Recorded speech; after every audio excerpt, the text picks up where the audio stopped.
정형외과 진료를 받다가 전이 소견이 발견되어 다시 비뇨기과에 의뢰. 개복 수술이나 일반 복강경 수술보다 로봇 수술이 요설급이나 발기부전 같은 합병증.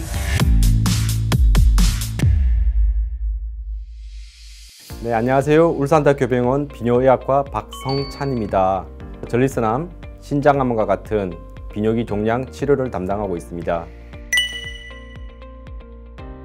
전이가 없는 전립선암의 경우 크게 세 가지 치료 옵션이 있습니다. 갑상선암처럼 빨리 발견됐을 때 관찰하거나 수술 또는 방사선 치료, 이 중 어떤 치료를 선택할지는 환자의 위험도에 따라 결정되는데, 위험도는 영상 검사 결과에 따라 저위험, 중간위험, 고위험군으로 나눠집니다. 또한 환자의 기대 여명도 고려합니다.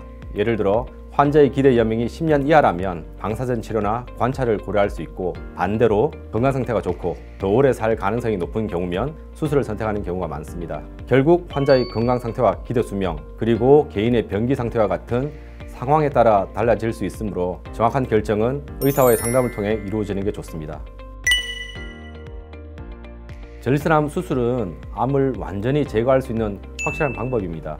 수술 후 PSA 수치를 통해 재발 여부를 쉽게 모니터링할 수 있는데, 수술 후 재발이 발생하더라도 방사선 치료나 호르몬 치료를 할 수 있는 장점이 더 있습니다. 그러나 단점으로는 수술 후 요실금이나 발기력 감소 같은 부작용이 발생할 수 있고 회복 기간이 필요하고, 고령 환자나 기저질환이 있는 경우에는 수술 자체, 마취 자체가 부담이 될 수 있는 단점이 있습니다. 반면 방사선 치료는 수술 없이 암을 치료할 수 있어서 신체에 큰 상처를 남기지 않고 회복 기간도 짧습니다. 치료 후 바로 일상생활로 복귀할 수도 있습니다. 단점으로는 하루에 30분씩, 주말을 제외하고 매일 방문하여 32번을 진행해야 하니까 약 6주가 소요된다는 단점이 있습니다. 또한 PSA 수치가 완전히 0으로 떨어지지 않기 때문에 재발 여부를 정확히 판단하기 어려울 수 있습니다. 방사선 치료 후 재발 시 추가로 다른 치료 방법, 수술이라든가 이런 걸 진행하는 것이 어려운 단점이 있습니다.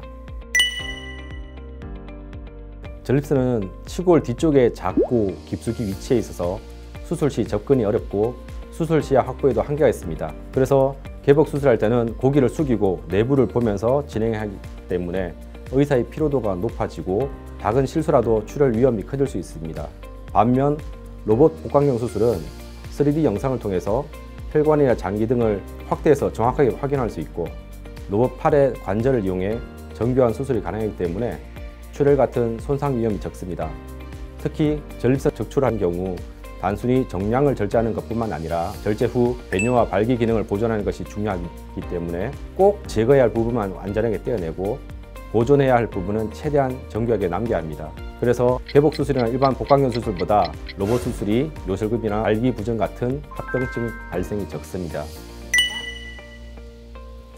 다른 부위의 암일 경우 종합검진에서는 CT나 초음파 같은 사진을 찍어서 혹이 발견되면 이 혹을 조직검사로 확인합니다. 하지만 전립선은 이 초음파나 MRI 같은 영상검사가 혹이 정확하지 않아서 전립선암인지 비대증인지 염증인지 구별하기 어렵습니다.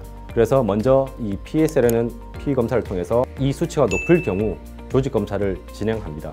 이 조직검사에서 암이 발견되면 그 다음 단계로 이제 CT, MRI 같은 영상검사, 그리고 뼈 촬영 같은 검사를 시행합니다. 전립선암은 99%의 확률로 뼈로 전이되기 때문에 뼈 촬영은 필수적인 검사입니다. 종합검진을 받지 않는 분들 중에는 가끔 뼈가 부러져서 정형외과 진료를 받다가 전이 소견이 발견되어 다시 비뇨기과에 의뢰돼서 PSA 검사를 통해 전립선암이 진단되는 경우도 있습니다. 이 피검사는 국가검진 항목에 포함되어 있지 않아서 남성이 50세가 넘으면 반드시 자체 검사를 받는 것이 좋습니다.